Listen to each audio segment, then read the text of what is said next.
আজকের শিশুরাই কিন্তু আগামী দিনের বাংলাদেশ, ভবিষ্যৎ বলি না, আমি বলি আগামীর বাংলাদেশেরা। শিশু স্বাস্থ্য রক্ষার জন্য কিন্তু আমাদের সরকার গুরুত্ব আরোপ করছি আমরা।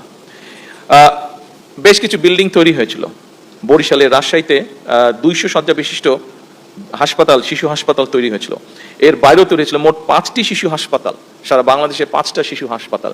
এগুলো বিল্ডিংগুলা তৈরি হয়েছিল, বহু বছর যাবৎ পড়ে আছে বিল্ডিংগুলা। আমরা এগুলাকে দ্রুত চালু করার ব্যবস্থা করছি আমরা, এগুলা যাতে বাচ্চারা সাপোর্টগুলা পায়। এগুলা বরিশালে আছে, রাজশাহীতে আছে, এগুলা রংপুরে আছে, এগুলা এরকম 5টা হাসপাতাল সারা দেশে, এক একটি প্রত্যেকটা বোধহয় 200 না, প্রত্যেকটা 200 করে, মানে 1000 বেড টোটাল। সবগুলো চালু হলে ইনশাল্লাহ 1000 বাচ্চাদের জন্য 1000 বেডের হসপিটাল আমরা সারা দেশে চালু করতে সক্ষম হব। আগামী কতদিনে চালু হতে পারে? সেপ্টেম্বর মাসে আমরা টার্গেট করছি, ইনশাল্লাহ সেপ্টেম্বর মাসের মধ্যে এগুলো চালু করব। এটাতে যেটা হবে, স্পেশালাইজড কোনো চিকিৎসার জন্য এই বাচ্চা বা এই ফ্যামিলিগুলোকে ঢাকায় দৌড় দিতে হবে না, মোটামুটি ভাবে জেলা পর্যায় পর্যন্ত মানুষগুলো চিকিৎসা সুবিধা পাবে। যদিও এটা এডুকেট না, অত্যন্ত সীমিত আমাদের পপুলেশন, তারপর অন্তত এগুলো আমরা চালু করে আস্তে আস্তে আমরা ইনশাল্লাহ এগুলোকে সামনে নিয়ে যাব।